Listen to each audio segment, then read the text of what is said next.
All right, Chapter 6, continuously compounded interest.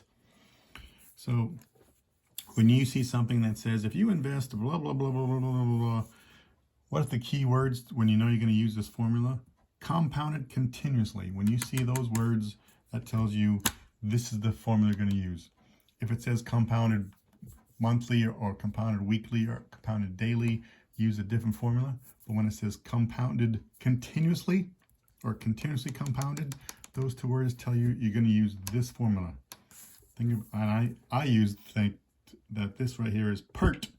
It's a shampoo PERT. P, this is the amount of money you start with.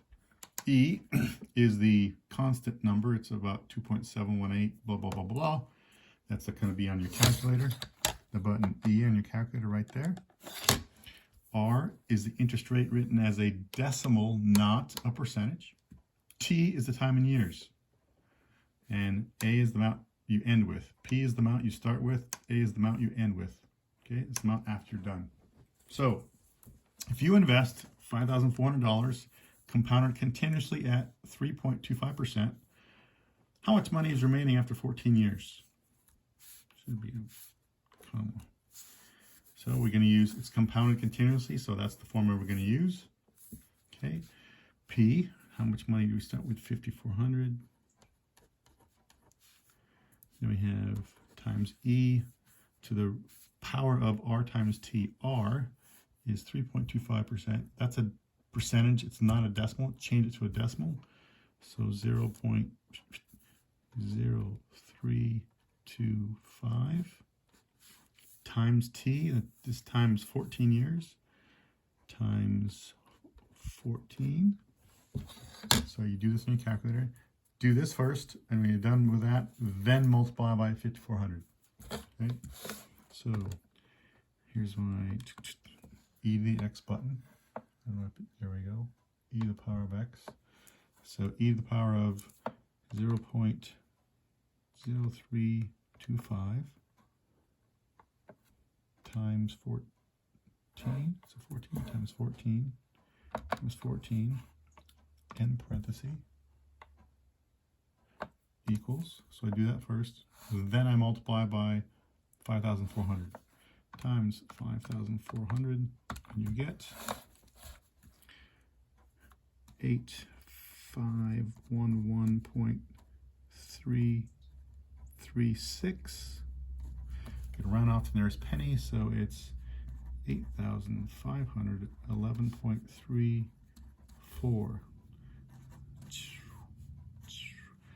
$8,511.34. This is your answer.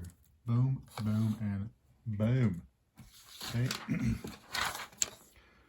Next, I'm going to do, this one's here, I'll do A, because you're going to do A, B, and C, and D. So on today's stuff, you're going to do A, B, C, and D. You're going to do, there we go. So compounded continuously, you can do A, do B, do C, do letter D. I'll help you with A. Letter A, we're going to use PERT. The amount you start with is 10,000. E is the constant. It's on your calculator. R is going to be 3.45%. The letter T is 17 years. So here's your formula right here. $10,000. It's $10,000.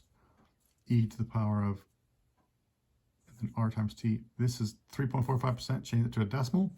0.0345 times 17. And that right there.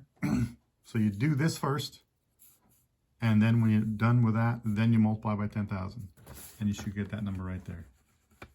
So check that out in your calculator. Make sure you get those numbers. And once you get this number and once you practice with that one, then continue with these. So you will be doing question A, B, C, and D. You'll be doing these four right here. A and B and C and D. Okay. There it is. There you go. Only 5 minutes. Boom. 5-minute video. Nice.